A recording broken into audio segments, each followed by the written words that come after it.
Students, मैं आपको teacher Mohammad San गुलेजा। हम स्टार्ट करेंगे एफएससी मैथमेटिक्स सेकंड ईयर का एक्सरसाइज 3.3 क्वेश्चन नंबर 8 का ए पार्ट है। इसमें हमने प्रूव करना है। क्वेश्चन दिया है कि show that integral dx over under root x square plus a square into d is equal to natural log है हमारे पास x plus under root x square minus a square plus c के, यानी कि इस पूरे को हमने सॉल्व करके इसके इक्वल प्रूव करना है। ठीक है, तो करते हैं स्टार्ट। सब्स्टिट्यूशन मेथड हम यहाँ पे यूज़ करते हैं। ठीक है, यहाँ पे बेशक लिख दिया करें बाय सब्स्टिट्यूशन मेथड।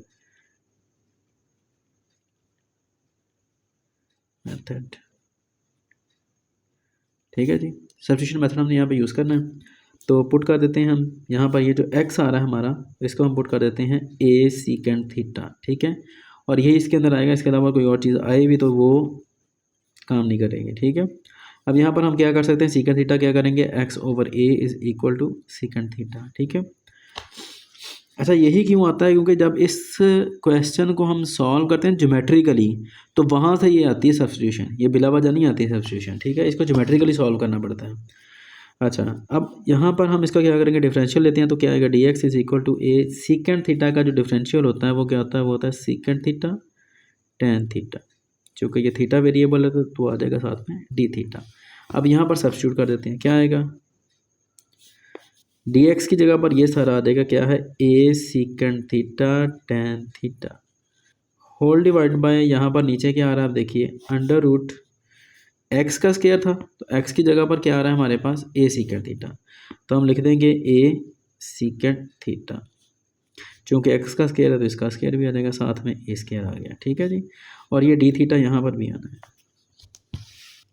अब काफ़ी इजी और मज़े की कैलकुलेशन है ये, आप देखिएगा।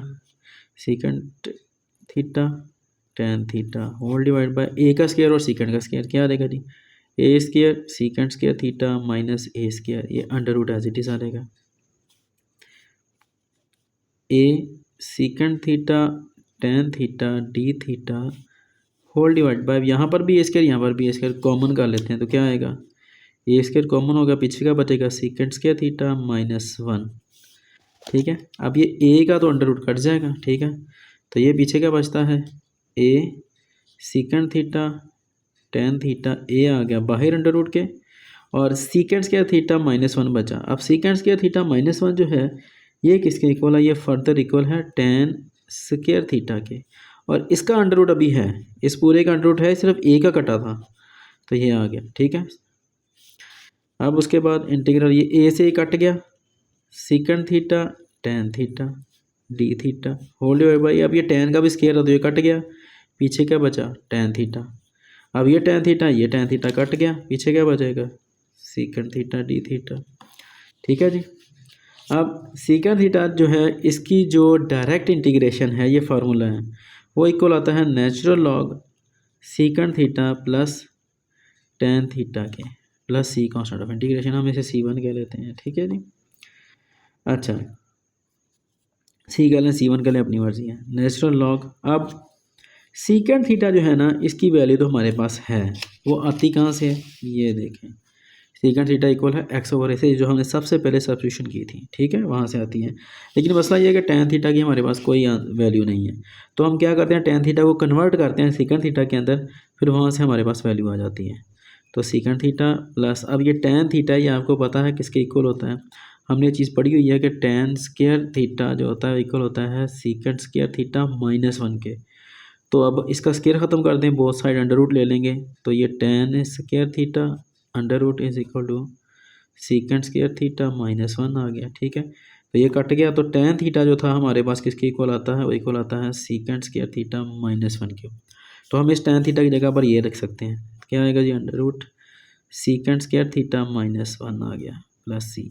ठीक है जी, सी लिख लें, C1 लिखने कोई मसला नहीं है, लेकिन जो भी रखना है वो एक ही रखना है, मैं सी लिख लेता हूँ लेट्स सपोज। ठीक है जी, नेचुरल लॉग, अब ये देखो दोनों सीकेंड में आ गए, तो सीकेंड का जो हमारे पास सब्स्टिट्यूशन किस लिए आया था वो क्या था कि एक्स ओवर ए, सीकेंड थीटा किसके को है, एक्स ओवर ए के, और ये कहाँ से आया, ये जब हमने सब्स्टिट्यूशन की थी वहाँ से आया था, इसको लाकर इधर डिवाइड किया था हमने। ठीक है जी, अच्छा तो ये एक्स ओवर ए आता है, तो सीकेंड थीटा क्या आ गया, एक्स ओवर ए प्लस यहाँ पर भी क्या आएगा, एक्स ओवर ए, यहाँ पर क्या है, सीकेंड का स्क्वायर है तो इसका भी स्क्वायर आ जाएगा, इसका भी स्क्वायर आ जाएगा, माइनस वन प्लस सी आ गया। ठीक है जी, नेचुरल लॉग, अब हमने इसको मज़ीद सॉल्व करना है, यहाँ तक आंसर आ जाता है क्योंकि मेन मकसद होता है कन्वर्जन करना।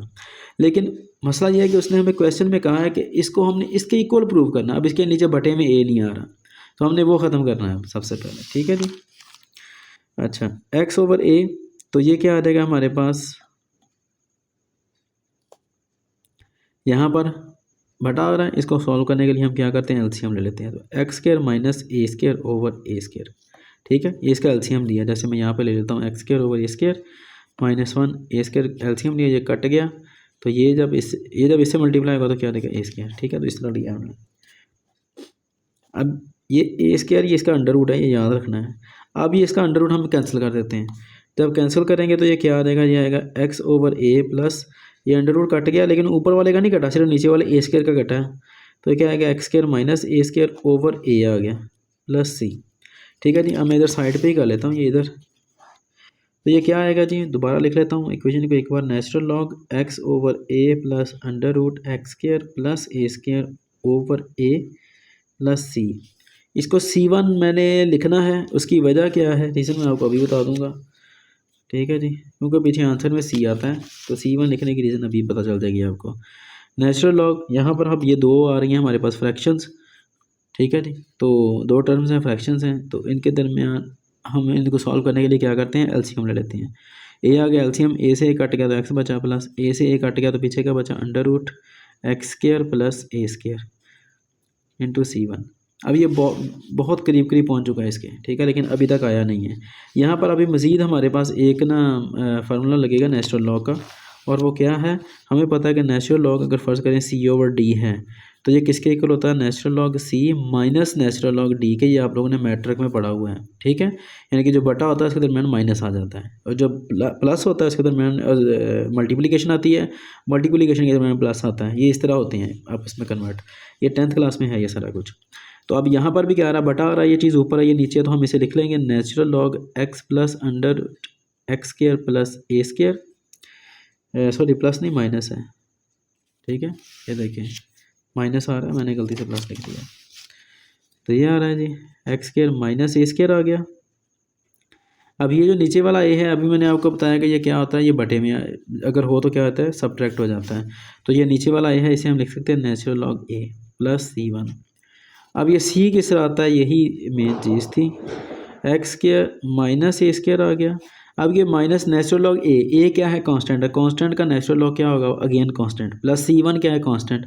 तो कांस्टेंट को कांस्टेंट में सब्ट्रैक्ट करें तो आंसर क्या आएगा, कांस्टेंट। जैसे 10 में से 5 निकाल दिए तो आंसर क्या है, 5 आया। 10 में से 3 निकाल दिए, 7 में से 8 निकाल दिए, कुछ भी करेंगे तो आंसर क्या आएगा, कांस्टेंट। तो इसलिए हम इस पूरे को क्या लिख देते हैं, हम इसको लिख देते हैं प्लस C। ठीक है, क्यों लिख रहे हैं, क्योंकि हमें रिक्वायर्ड ये है। ठीक है, अदरवाइज़ ये आंसर भी ठीक था। तो ये हमारे पास प्रूव हो गया है आंसर ना, जो उसने कहा था वही हमें मिल गया। उम्मीद है कि आपको समझ लगी होगी। अगर समझ ना लगे तो हम इससे कॉन्टैक्ट कर सकते हैं। अब इंशाल्लाह नेक्स्ट वीडियो में आपसे मिलता हूँ, तब तक के लिए अपना ख्याल रखिए, मुझे दुआ में याद रखें। अल्लाह हाफ़िज़।